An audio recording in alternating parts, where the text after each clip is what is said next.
mana yanjye nimba ari ikintu nari narabuze najyaga mvuga ku zindi oil nkabona ni body akenshi nkabwira umuntu tuzajya yisiga mu maso rimwe cyangwa kabiri mu cyumweru nabwo ninjoro ariko uyu munsi naguye kuri face and body oil. Iyi oil ni nziza noneho ngitangariza ibita mu minsi 14 ikindi kuri wana afite iminkanyari abantu bashaka gusa neza ikindi ngituma ituma nyine uruhu rwawe rugaragara nkaho uri mutoya. Urumva rero nta kintu wayinganya kandi cyiza cyayo igihe cyose ufite umwanya igihe cyose ubonye umwanya wo kwisiga umva urisiga pe kuko ni face and body oil kuko banditse ko ibyibuza ushaka kwikoresha gatatu cyangwa kabiri ku munsi bikaba byiza kuyikoresha mu gitondo na nimugoroba. Rero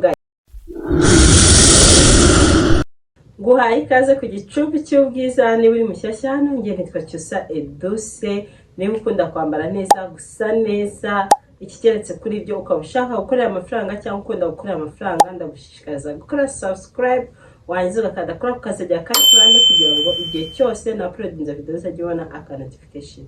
Guys sinahwema gushimira wowe udahwema kunshyigikira uko bwije nuko bukeye sharinga video zanjye umarike comment Imana yo mu ijuru ikumere umugisha. Rero nizere ko mumeze neza nanjye meze neza ndashima Imana. Nawe utameze neza Imana ikorohereze Imana iguhe kumera neza. Uyu munsi rero tugiye kuvuga kuri oil nziza wasiga mu maso ni face and body oil. Narayishatse narayihize narayibuze mvuga ati byaga bikodese ni cyo umuntu yasiga mu maso nihe oil umuntu yasiga mu maso yemewe yanditse ngo face and body izindi zose abari body oil ariko uyu munsi ngiye kubabwira face and body oil nziza noneho bashyize ngo iminsi 14 sinzi nimba ari bya bindi byikabyo ariko handitse iminsi 14 ikintu nayikundiye ni uko ari face and body oil. Icyo ngusabye rero ni ukugira ngo utere agatebe kawe hariya uze wirebera ukuntu ushaka gusa neza ushaka kugira uruhu rw'umuhondo ushaka kugisa ahantu hose. Akenshi tukunda kwita mu maso ahandi ntituhiteho cyangwa mu maso tukabura ikintu tuhasiga bitewe nuko twabonye ari body ibintu nk'ibyo ngibyo. Ndaje rero mu kanya tanye na video yacu. Guys nkuko natangiye introduction mbivuga ukuntu ubona ibintu byinshi byanditseho body oil. N'abantu bacuruzi bajya kurangura baragenda bakarangura ibintu byo ku mubiri cyane kuruta ibyo mu maso. Buriya abazungu nicyo kintu bakundira avuta akabona nta kintu azangiza mu maso yandikaho face and body koresha ahantu hose. Ariko yabona ko hari ikintu azangiza mu maso yandikaho body. Noneho ko yakamavuta ya body akenshi abahendutse umva abacuruzi benshi no bagenda bakaranga ugasanga face barayisize ugasanga wisize amavuta yo ku mubiri kandi ataragenewe mu maso. Niba uri hano kwa Cyusa Edouce utaramenya gutandukanya face and body lotion cyangwa oil umva waracikamwe kuko buriya amavuta yo mu maso hari amavuta yabigenewe gusiga mu maso hari n'amavuta yabigenewe gusiga ku mubiri. Buriya mu maso n'ahantu horoshye cyane kurusha ahandi hantu iyo uhisize rero amavuta yo ku mubiri ashobora kugutera ikibazo idashobora kugutera ibiheri cyangwa agatuma usa nabi. Uyu munsi nifuje ko tuvuga kuri iyi Pure Egyptian ya gold ya face and body oil. Iyi body oil ni nziza cyane mbese muri rusange iragize ute ni nziza kwa bitewe n'ibintu ngiye kugusomera birimo na resulta itanga n'igihe cyo kubikoresha ese wayikoresha ryari ibintu nk'ibyo ngibyo. Rero akenshi nagiye mvuga ku body oil muri iyi minsi nta muntu ukifunguza ngo glycerine zowe ngo glycerine ngo yakuwa ngiki ushaka kuyifunguza bitewe ko anugurira ama oil. Ariko uyu munsi muri iyi minsi kuriye zaraje utuma Kigali bakakuzanira noza yawe ikakugeraho kandi kugiye.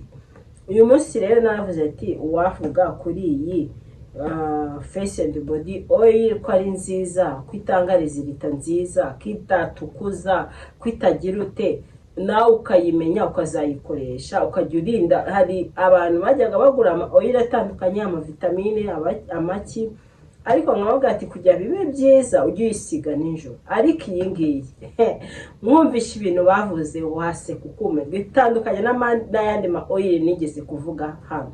rero iyi body iyi Pure Egyptian handitse ngo ni magic whitening serum vitamine C and E. Murabizi ikintu kirimo vitamine C n'ikintu kirimo vitamine E. Iyi oil nta muntu n'umwe utayisiga. Abantu bakuru dukeneye vitamine E. Abantu bari hejuru y'imyaka 35 bakeneye vitamine E. Abantu bari munsi y'imyaka 35 bakeneye vitamine C. Ikindi ikintu cyanditseho nyirizina cya mbere handitseho ngo for brightening. Guys, nimba utaramenya gutandukana brightening, whitening na lightening waracikaho. Brightening ni ugucya bisanzwe ukagumana uruhu rwawe ariko rukasa neza nyine. Hahandi usanga umuntu ugasanga hahandi umuntu arirabura ariko arirabura neza, ibintu bitarimo ibintu by'ibirabaho ibyo ngibyo. Noneho lightening ni ugucya kwa kundi umuntu ugasanga akiyemo ukuntu nakayobe, ni imibiri yombi, ibintu nk'ibyo ngibyo. Noneho whitening ni kwa kundi ugenda ugatukura ugasanga umuntu yatukuye intoki, ugasanga umuntu yatukuye amano, ugasanga umuntu yatukuye mu maso ahandi n'igikara. Iyo niyo whitening, ntago bisirimutse ntibigezweho. Nimba utaguze aya lightening gura ya brightening. Rero ikintu cya mbere nakundiye face and body oil nuko ari brightening, ikaba inahumura, ikindi ikaba ari anti wrinkles, irinda iminkanyari. Ba bantu bari barambajije ngo iminkanyari ngo imereye nabi ngo ibiki. Iyi face and body oil ni yawe. Iyi noza nta muntu n'uyu utayisiga. Noneho ikindi kintu cyiza cyane, irimo kojic acid. Kandi kojic acid murabizi ko ari ibintu byo gukesha, ibintu byo gusa neza muri rusange.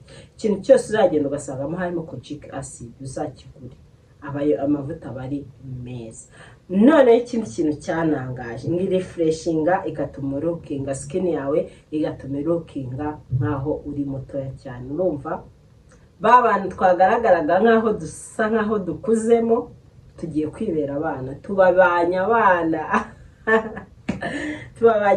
Noneho ikindi kintu cyiza, iminsi 14 ngo ubutangiye kubona resulta. Byanditseho hano. Ibisi tubirangije, ifite mililitiro 200. Biko nabonye hari abantu bambaza nk'ejo bone na postinze ama body spray, bambaza umuntu akajya mbaza ngo gifite ngo mililitiro zingahe.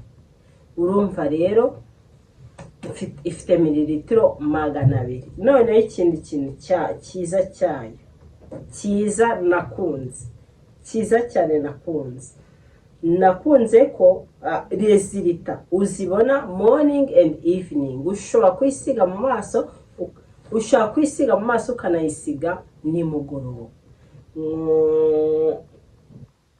None ikindi ntago ngo ari ngombwa gushyiraho ibivuta byinshi, oil byinshi. Fata ngo akanuza ikiganza cyawe ushyireho dukeya, urangiza usa nkaho uri gukora massage mu maso. Byibuza ubikore. Hano ngo ushyiraga aka oil gake ku kiganza ukasa nkaho uri kumasa mu maso. None ikiza cyane ikundi ngo byibuza bikore mu gitondo cyangwa nimugoroba, inshuro byibuza 3 ku munsi. Uramutse ufite umwanya wo kwisiga inshuro 3 ku munsi wabikora. Handi za oil najyaga mbabwira uzayikoreshe ngo ninjoro, ngo 2 mu cyumweru iki. Noneho nakuzaniye oil nziza ukoresha igihe cyose ushaka wowe kwisiga mu maso wayikoresha. Iyi oil narayikunze, ni nziza mana yanyu. Ni nziza, ni face and body oil, uyikoresha igihe cyose mu minsi 14 ubutangiye kubona resulta. Urumva koko hari ikindi kintu kirenze iki. Sinzo umva umenya nazojya kwabwa kwindi oil. Cyakoza ku bantu bashaka gucya cyane, sigaje indi body oil, yindi oil imwe yonyine. Ariko kucya bya gisirimu, ukaba shokora, ugasa neza, ukaba kwa kundi nyine umuntu abasa neza. Iyi oil ni nziza, yitwa Pure Egyptian ya gold, ni face and body oil. Ni nziza cyane, iboneka ahantu hose. Ubwo rero iyi face and body oil ni nziza niba ushaka gusa neza. Ikintu nakubwira cyo, niba urwaye ibiheri ntabwo ivura ibiheri. nimba urwaye ibiheri sivura ibiheri. Wa muntu utarwaye ibiheri, wa muntu ukeneye gusa neza, nimba ubirwaye banza ubikire uzabone kwikoresha. Cyangwa undi muntu yikeneye, wa muntu wisize amavuta arimo hydroquinone agashaka kuyareka kugira ngo utahita usubira inyuma uhinduke wirabure cyane. Oya, uzakoreshe ino Pure Egyptian. Nimba unafite gahunda yo kureka amavuta arimo hydroquinone, uzakoreshe Pure Egyptian, ni nziza cyane. Kuyishyira mu mavuta ni byiza, kuyisigiraho ni byiza, kuyisiga utangiye kureka amavuta arimo hydroquinone nabyo ni byiza. Rero sinahwema kubabwira ikintu cyiza, kuko buriya iyo ubonye ikintu cyiza ntukisangiza abandi, sinzi ikintu ushaka pe. Rero niyo mpamvu mba nabagendeye ahantu musinanye maje kugakoresha, murabona ko ituzuye igeze hano. Rero ni nziza, mwikoreshe. Akeneye iwanjye wambwira nkayikohereza. Rero guys, nimba ushaka gusa neza, nibyo njya mvuga, buriya umuntu afite po nziza akambara neza agahumura agahumuza n'aho atuye, waza umubaza iki? Waba ari umusirimu nimero yambere. Ndakunda cyane rero video y'umunsi nayirangiriye, nifuzaga ko tuganira kuri aka kantu ka face and body oil. Ni nziza, nayavuga narabuze ahantu nabona face and body oil, kuko izo mbona nyinshi aba ari body oil akenshi. Rero iyo ubonye ikintu cyanditseho ngo wagikoresha inshuro 3 ku munsi uko ushaka, ukabona resultat mu minsi 14, umva nta kabuza ugomba kugira. Guys, ndabakunda cyane rero, na video y'umunsi irangiriye. Mukomeze musharinge video zanjye, mu liking, mu comment. Muri comment niyo tuganirira. Ikibazo ufite cyangwa inyunganizi uyandika muri comment, muri cyagende gusubiza comment niho nkora video nzakora.